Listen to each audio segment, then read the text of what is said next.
প্রিয় বন্ধুরা, 18-20 বছর ছেলেপেলে ম্যাক্সিমাম আমাকে বলছো, লিখছো, দাদু আমাদের ধ্বজভঙ্গ রোগ।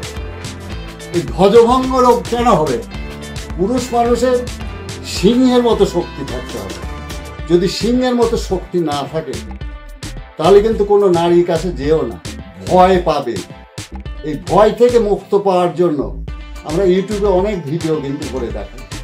এই যে আমি কিছুক্ষণ আগে কিন্তু এক্সারসাইজ করছিলাম। অর্থাৎ শারীরিক শক্তি, তোমাদের বীর্যশালী হতে গেলে, শারীরিক শক্তি অর্জন করতে হলে, এই যাদের স্বপ্নদোষ হচ্ছে অল্প বয়সে, এই স্বপ্নদোষ থেকে মুক্তি পাওয়ার 2টা উপায় দেব, খুব খেয়াল রাখবে। কাদের জন্য? 18 থেকে 20 বছরের ছেলেপেলে যাদের ধ্বজভঙ্গ হয়ে যায়। এই ধ্বজভঙ্গ বা স্বপ্নদোষ এটি থেকে মুক্তি পায়। ভোরবেলা উঠতে বলেছি কেন?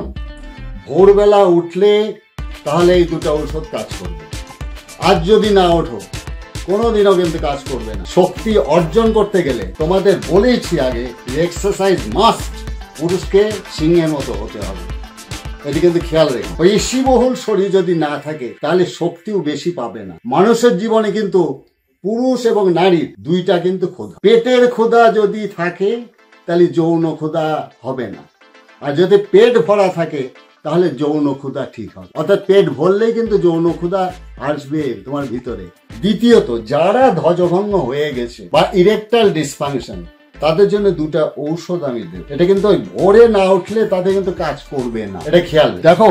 নদী মরে গেলেও কিন্তু তার একটা ধারা থাকে। আমরা ইয়ং বয়সে কি ছিলাম না ছিলাম সেটা তো তোমাদের দেখাতে পারবে না, এখন বৃদ্ধকাল। তো বৃদ্ধকালে যে কিছু পেশি আছে সেটা তো অনুভব হয়।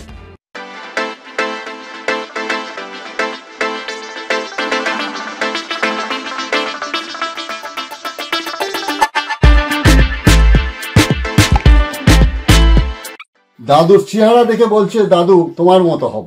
তা আমার মতো তোমরা হতে পারবে না। তোমরা তোমার মতো হও। তোমাদের শরীরের ভিতরে একই পেশি আছে। বিদেশিদের যা বড় বড় দেখছো, আমাদের বাংলাদেশিদের কিন্তু তাই পেশি আছে। কিন্তু তোমরা যদি বেশি বেশি এক্সারসাইজ না করো, বেশি বেশি খাদ্য ক্ষুধা যদি চাপায় রাখো, ক্ষুধা লাগলে একটা বিস্কুট খাও বা পিৎজা বার্গার খাও, তাহলে কিন্তু শরীর হবে। বাংলার মাটিতে পেট ভরে ভাত খাও, শাকসবজি খাও, ফল খাও, শরীরে এমনি কিন্তু শক্তি ওর ভিতর থেকে অর্জন হবে যদি খাদ্যটা ভালো করে চিবিয়ে খাও। চিবিয়ে না খেলে কোনোদিন শক্তি ভিতর থেকে আসবে না তোমার শরীরের পেশির ভিতরে।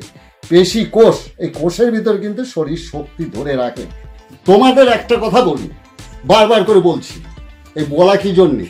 যাতে তোমরা শক্তিটাকে অর্জন করে ভবিষ্যৎ বংশধরের জন্য ভালো হয়। ভবিষ্যৎ ভালো বংশধর করতে গেলে তুমি আগে সৎ হও, তারপরে তো ভবিষ্যৎ পাবে। ভবিষ্যৎ অন্ধকার কেউ দেখতে পাবে, কেউ কোনোদিন দেখে। এই আজকে সৎ হও, তাহলে ভবিষ্যৎ ভালো হবে। আজকে ভালো থাকো, তাহলে কালকে ভালো দেখতে পারবে, আনন্দ পাবে।